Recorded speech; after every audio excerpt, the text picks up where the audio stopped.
Good morning, everybody. In the continuation, the chapter solution, today we have to discuss about the two components in the solution, and these two components are liquid and liquid. So the solution became liquid in liquid, and about their vapor pressure. So when both are the liquid, and as you know, the liquids are vaporizable. So if we want to determine the vapor pressure of such a solution, then we have to add both the gases. Suppose it is the total pressure, then it became the PA and the PB. Right? So A and B are the component of the solution, and these are the liquid in phase, and they are the vaporizable. Right? Already in this law we have discussed the PA is proportional to the XA. So XA is the mole fraction of the component A. Mole fraction of the component A. So PA proportional to the XA. Then we say the PA is equal to P0A XA. Right? Similarly, for the component PB, so the PB is proportional to the XB. Now we can write the PB is equal to PB0XB. So these are the value of the PB and PA. The value of PB and PA, and the total pressure of the solution became the capital P, and the addition of these two. So in the vapor, if we want to determine the vapor pressure, then we have to concern about their mole fraction also. The XA and XB are the mole fraction, and in the solution, the addition of the XA and XB is always 1. So it is in the unit. So both the mole fraction, if we add together, then the total mole fraction in the solution became 1. That is the unit 1. Right? So putting this value into this one, so we can write the P is equal to P0A XA plus P0 B X B. So we can write in this way. Now the mole fraction of that solution can be determined because the X and XB became the 1. So we can write the XA is equal to 1 minus XB. So put this value into this equation.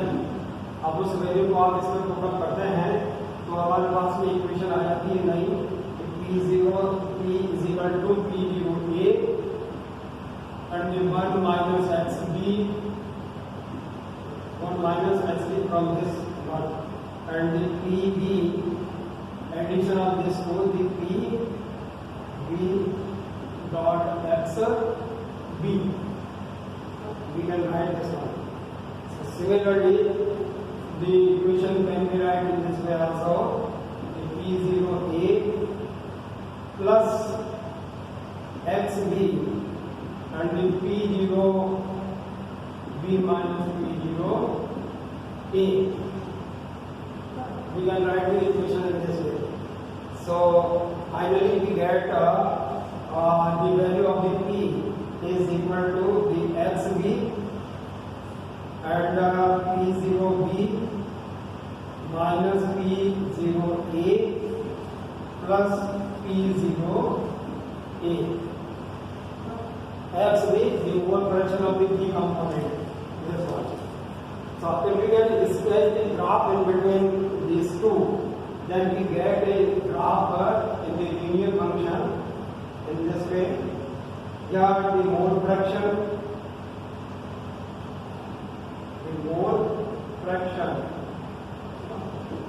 and at the side the vapor pressure P.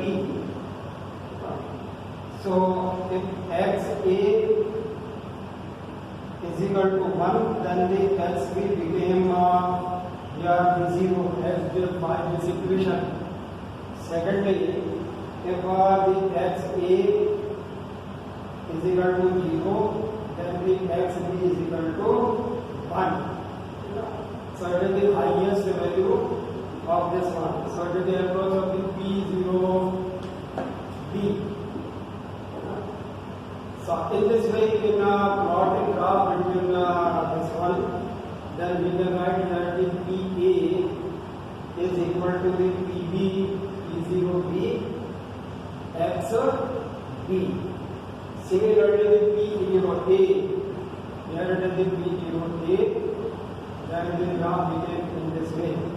So this is the PA. So PA is equal to P0A and XA. So through the graphical study, we sketch the graph between the pressure and the mole fraction. Then we get a linear function of the vapor pressure, where the PA is equal to the P0B XB and the PA is equal to P0A XA. So by graphical we can study this one also. So it is about the liquid and liquid solution. We can determine the total vapor pressure of a liquid. So about the Raoult law for the liquid solution containing the non-volatile solute, ये इसके बारे में पहले थोड़ा पढ़ चुके हैं, लेकिन ये अगर सॉल्यूशन में जो हमारा कंपोनेंट है वो नॉन वोलेटाइल हो जाए, देखिए सॉल्वेंट तो वोलेटाइल हो गई सॉलिड, तो राउल्ट लॉ जो है उसके लिए क्या कहता है? ये Raoult law for the solution of non volatile, non volatile substance. तो नॉन वोलेटाइल सब्सटेंस में ये आपको किस तरह से इसको डील करना पड़ेगा कि जो total vapour pressure of such a solution where the component is the non volatile, वो अवाष्पशील है। तो अवाष्पशील पदार्थ को जब किसी विलायक में मिलाया जाता है और विलायक गुणांक द्रव, तो शुद्ध द्रव का जो प्रेशर होगा वो हमेशा जो है अधिक होता है कंपेयर्ड टू दी P0B, यार कि P0B इज द सॉल्यूट, और ये सॉल्यूट कैसा है हमारा? ये नॉन वोलेटाइल है। तो इस विलयन में अवनमन हो जाता है, अर्थात बाष्प भाग के अंदर ये अवनमन हो जाएगा। तो बाष्प भाग में अवनमन क्यों हुआ? तो उसका रीजन आपको बताना पड़ेगा कि जब आप अवाष्पशील पदार्थ को विलयन में का विलयन बना रहे हैं, विलायक में उसको विलय कर रहे हैं, तो उसकी वेपर्स नहीं बनती है, इसका ऐसा कोई वेपर प्रेशर नहीं होगा। और वेपर प्रेशर किसका होगा? हमारे जैसे लिक्विड का, अर्थात जो हमारा विलायक है जो द्रव अवस्था में, उसका ही टोटल प्रेशर होगा। So in this way the total pressure will be determined on the basis of the liquid solution. The solvent must be the liquid phase. So we can write in this way the P0A dot XA. It is about the solvent, and in this solution we have already know the XA and the XB is equal to the 1. So this vapor pressure of the solution, it is the vapor pressure of the solution, the P0A and the 1 minus XB।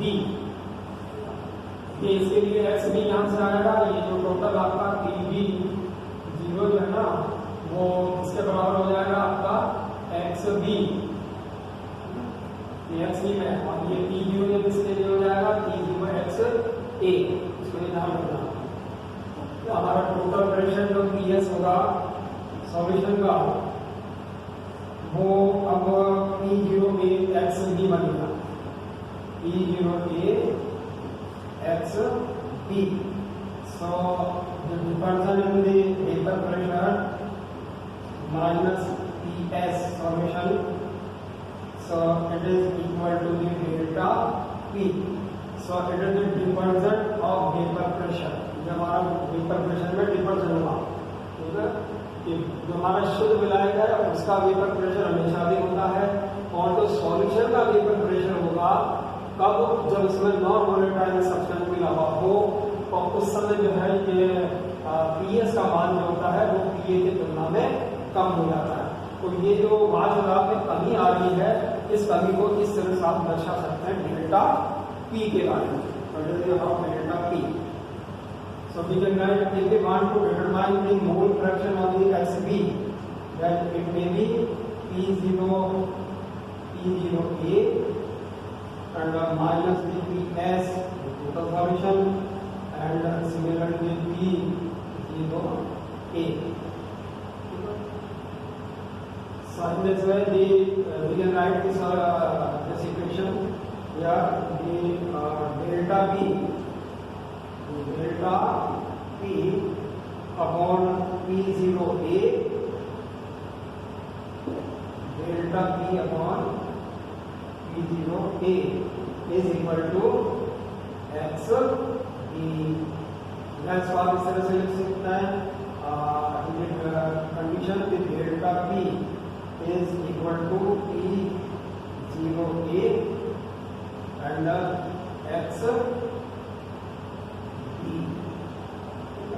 So in this way, the delta P is directly proportional to the mole fraction of XB.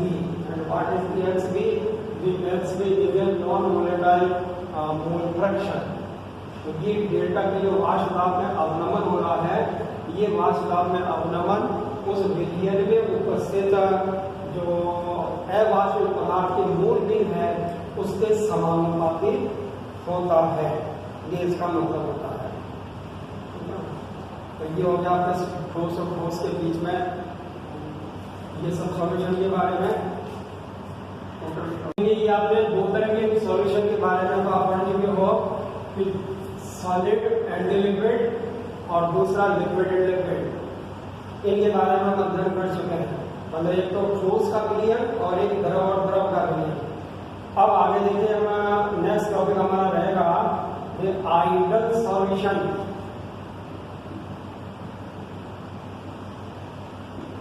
Ideal solution. अब हम विलयन की nature को यहाँ पे पढ़ने जा रहे हैं कि जो हमारा विलयन है वो आदर्श विलयन किस तरह से बने, उसके क्या क्या कैरेक्टरिस्टिक्स होंगे, तो उसके बारे में हम यहाँ पे स्टडी करेंगे। तो आदर्श विलयन की सबसे पहले परिभाषा कि वह विलयन जो सभी दाब और ताप के मानों पर और सभी प्रकार की तन्यता पर, डायल्यूशन पर राउल्ट के नियम का पालन करते हों, ऐसे विलयन को आदर्श विलयन कहा जाता है। ठीक है। So the solution which follows at the range of all the kinds of pressure, volume, dilution that they follows by Raoult law, and that solution is known as the ideal solution। The ideal solution की हमारी definition है।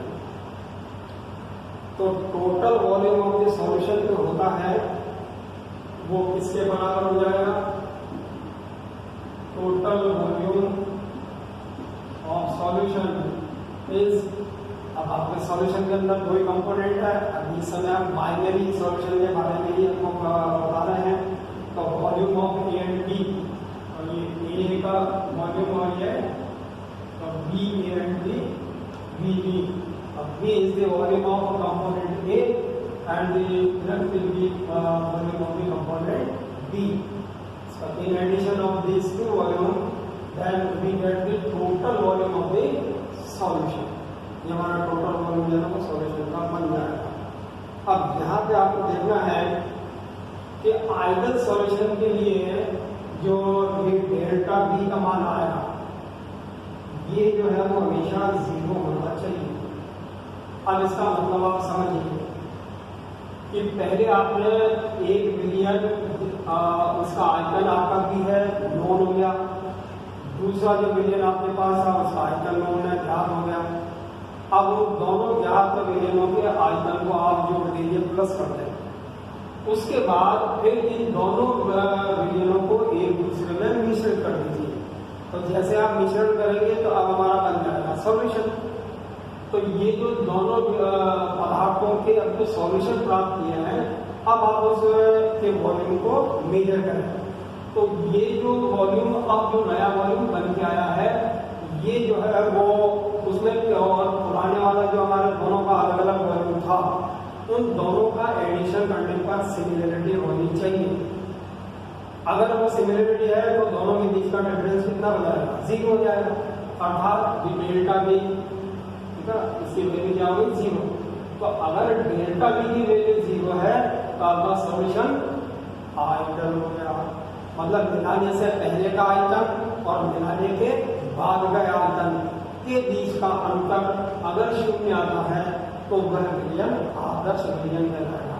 ये आदर्श विलयन की जो है वो एक प्रकार से आपको पता है कितना होना चाहिए। इसी के साथ में जब हम इसकी एंथैल्पी के बारे में बात करें विलयन की, और विलयन की एंथैल्पी डेल्टा मिक्सचर H ये भी हमारी 0 होनी चाहिए। ये 2 बड़े महत्वपूर्ण फैक्टर्स हैं आइडियल के लिए। जब हमने दोनों विलयनों की अलग अलग एंथैल्पी नोट करी तो उसका एडिशन करके देखिए मिलाने से पहले, और जब दोनों पदार्थों को परस्पर मिला दिया गया तो विलयन की एंथैल्पी को फिर आप पढ़ लीजिए। तो विलयन की एंथैल्पी और मिलाने से पूर्व की एंथैल्पी के मान में अंतर जो है अगर वो 0 है तो ऐसी स्थिति में ये सॉल्यूशन आइडियल सॉल्यूशन कहलाएगा। और इस तरह से आइडियल सॉल्यूशन क्या है ये कैसे बनता है ये मैंने आपको इसमें बताया है। तो एंथैल्पी चेंज भी हमारा होना चाहिए। नंबर 4 विलयन में अब हम आसंजन और संसंजन बलों के बारे में बात करते हैं। ये टोटल वॉल्यूम से संबंधित हो गया। Second the adhesion force and cohesion force. अब इन दोनों का मतलब पहले आप समझ लीजिए। कोहेजन फोर्स क्या होता है कि जैसे आपके पास में ये एक कंपोनेंट था तो ए और ए के बीच में जो फोर्स है वो आपका कोहेजन था, और इसी तरह से बी और बी के बीच का जो आकर्षण बल है वो भी आपका ये कोहेजन फोर्स बनाएगा। एडिशन फोर्स कौन बनाएगा कि जब आप ए और बी को मिक्स कर देते हैं तो ए और बी के बीच का जो अट्रैक्शन फोर्सेस है वो अब बन जाएगा एडिशन। तो ये एडिशन और कोहेजन फोर्सेस। तो देखिए ये जो कोहेजन फोर्स इन दोनों का जो मान है, ठीक है, तो इन दोनों के मान का जो योग होगा वो विलयन के अंदर एडिशन अर्थात दोनों अलग अलग अणुओं के बीच में जो आकर्षण बल है उनके मान में कोई अंतर नहीं होगा, मतलब वो इक्वलाइज होना चाहिए, बराबर होना चाहिए। तो जब संसंजन और आसंजन बलों के मान में कोई अंतर नहीं होता है तो विलयन हमारा आयतन हो जाएगा, अर्थात वो आदर्श विलयन की तरह से काम करेगा। और आदर्श विलयन के अंदर जो एग्जाम्पल आते हैं वो C2H5Cl प्लस C2H5Br, अर्थात एथाइल क्लोराइड और एथाइल ब्रोमाइड का जो सॉल्यूशन है ये हमारा ए कंपोनेंट हो गया और ये बी कंपोनेंट हो गया। ये बी का मतलब क्या है तो इन दोनों पदार्थों का जो विलयन होता है वो इस आदर्श कैटेगरी में आएगा, क्योंकि उनके कोहेजन और एडिशन फोर्स में किसी तरह का कोई अंतर नहीं होगा। तो ये सब आइडियल सॉल्यूशन के बारे में। अब कल हम नॉन आइडियल सॉल्यूशन के बारे में पढ़ेंगे।